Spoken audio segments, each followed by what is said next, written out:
D বক্সে pharaoh king Mohammad সালাহকে অবৈধভাবে ফেলে দিলে পেনাল্টির জোরালো আবেদন জানায় মিশর, কিন্তু রেফারি ছিল একদমই নীরব ভূমিকায়।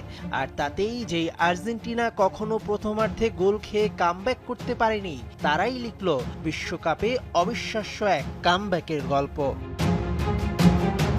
উল্টো মিশরের হেড কোচ সহ ৬ জনকে কার্ড দেখিয়ে ফিফার কমিটির টিমের আলোচনা উস্কে দিল রেফারি।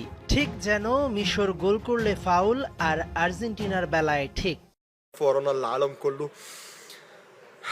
রেফারি জালিম ছিলেন। তিনি একটি আস্ত দেশের পরিশ্রমকে এভাবে নষ্ট করে দিলেন। এই কাপটা যেন আর্জেন্টিনার জন্যই সাজানো। ফিফা মুখে ফেয়ার প্লে স্লোগান দিলেও মাঠে আমরা তার উল্টোটা দেখেছি। রেফারিং এর এমন ভুল না হলে আজ ম্যাচের ফলাফল অন্যরকম হতো।